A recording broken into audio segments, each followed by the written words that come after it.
adakah sholat khusus yang disebut dengan sholat tolak bala? Sebenarnya seluruh sholat, baik yang fardu ataupun yang sunnah dan kesunnahannya ditetapkan baik berdasarkan Quran atau hadis yang sahih. Itu semua sebagai tolak bala. Tidak hanya sholat, seluruh amal soleh itu adalah amalan untuk menolak bala. Karena apa? Karena semua amal soleh menggugurkan dosa, dan pengguguran dosa itu bisa mengakibatkan tertolaknya bala dari kita, terangkatnya musibah dari diri kita.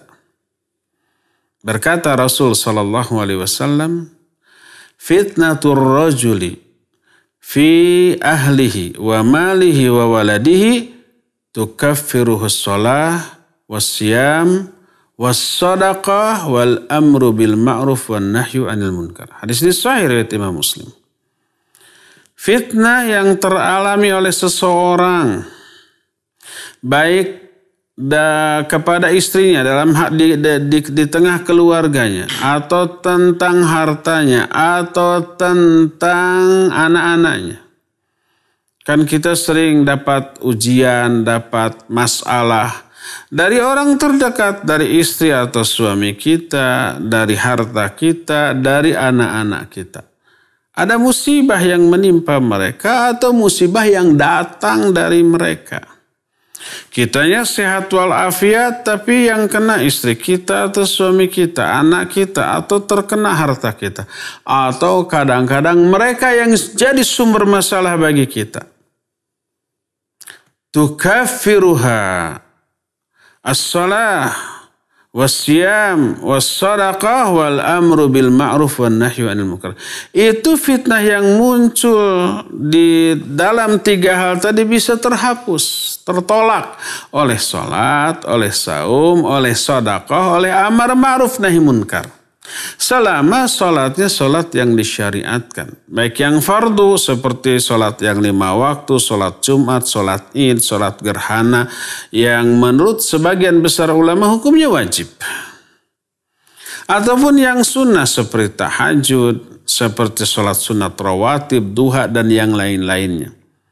Termasuk saum baik yang wajib seperti saum Ramadan atau saum nazar atau kafaratul aiman. Kifarat bagi sumpah-sumpah yang dilanggar. Itu wajib ditunaikan. Atau yang sunnah seperti Senin, Kamis, Daud, Arafah, Muharram, ataupun Ayyamul Bid dan seterusnya. Termasuk sedekah yang wajib ataupun yang sunnah, termasuk amar ma'ruf nahi munkar.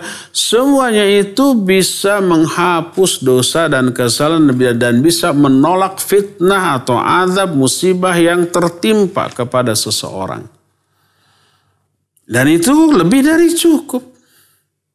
Adapun sholat secara khusus yang kemudian dilakukan dan disebut, dinamai dengan sholat tolak bala, maka tidak ada di dalam syariat yang sebenarnya tidak didasarkan kepada hadis yang sahih. Tidak dilakukan oleh Nabi dan para sahabatnya.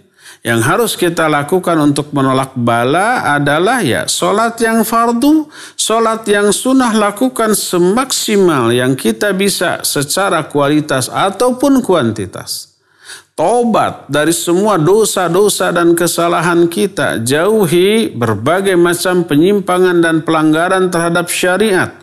Taqarrub kepada Allah Azza wa Jalla, sebab seluruh masalah yang Allah berikan pada hakikatnya disebabkan karena kekeliruan dan kesalahan-kesalahan kita, dosa-dosa dan maksiat-maksiat yang kita lakukan. Untuk menolak semuanya itu taubat.